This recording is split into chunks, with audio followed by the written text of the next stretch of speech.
One of the things that I think we and other media need to start doing is preparing the American people that there's nothing illegitimate about this election taking additional days or even weeks to make sure that all of the votes are counted. In fact, that might be important to make sure that this is a legitimate and fair election. So we're going to do a bunch of different messaging around that just to make sure that people know that that's normal. So if one of the candidates in any of the races claims victory before there's a consensus result, then we're going to add some informational context to that post directly, saying that there's no consensus result yet. I think that this is important because there is, unfortunately, I think, a heightened risk of civil unrest in the period, between voting and a result being called or after that.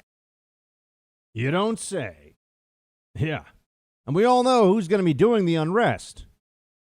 Libs, Democrats, leftists.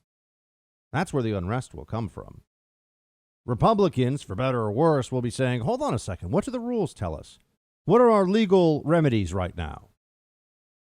The libs will be saying, declare Biden the winner, will burn down your business. All hail Vice President Kamala, or else we'll ruin your neighborhood. And drag you out of your home, drag you out of your store, and beat you up in the street. That's how the Democrats are going to play it.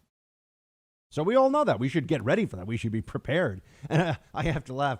I mean, it's not funny, but it's just so absurd that you can't process it as a serious thing in some ways.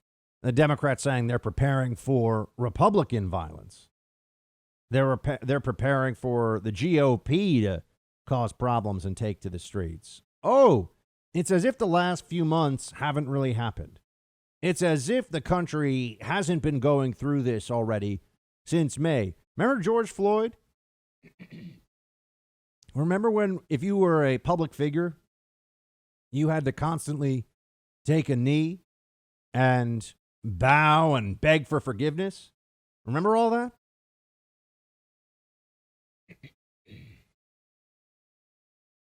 Over George Floyd.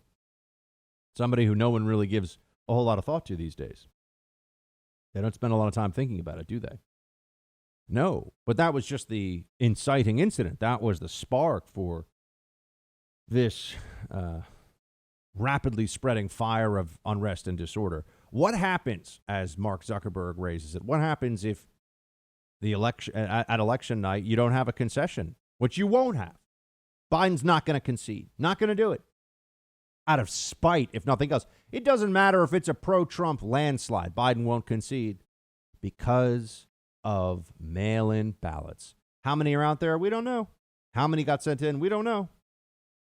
And then they'll try to think of other schemes and tricks. They're just going to try to delay and sabotage the process. This is going to happen, right? If you see how this is all playing out, I'm telling you, I think we're going to end up going back and looking at this show, and I'll play it for you in November 4th, November 5th, and you'll be saying, wow, Buck saw this one coming. Yeah, not going to concede night of the election. They got to at least drag it out in their minds for a week or two to see if they can do something with the mail-in ballots. They got to figure something out because they can't handle Trump being president. I can handle Joe Biden being president. I'm not sure the country can. But emotionally, psychologically, yeah, we'll figure it out. Someone asked me over the weekend, where would you go? And that's part of the problem. Where do you go? Where do you leave to? Can't go to Canada, a bunch of socialists up there. And can't go to New Zealand. It's way too far, a bunch of socialists down there. Where do you go? You want to move to Europe? You want to move to East Asia? Where are you going to go? So we can't give up the fight here because this is it, folks. This is the last bastion for a philosophy of limited government and individual rights.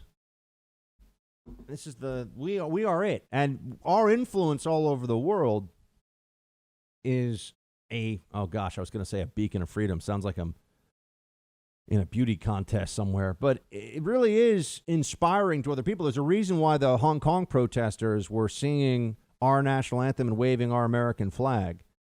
So if Biden wins, I can handle it, but I don't know what happens to the country, really. We'll keep fighting.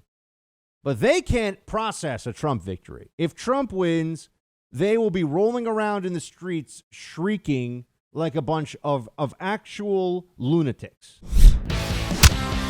Hey, Team Buck, thank you so much for watching The First on YouTube. If you like this video, please click that little thumbs up button so then it will log as liked. And also, if you want to see more great content from The First, please click subscribe.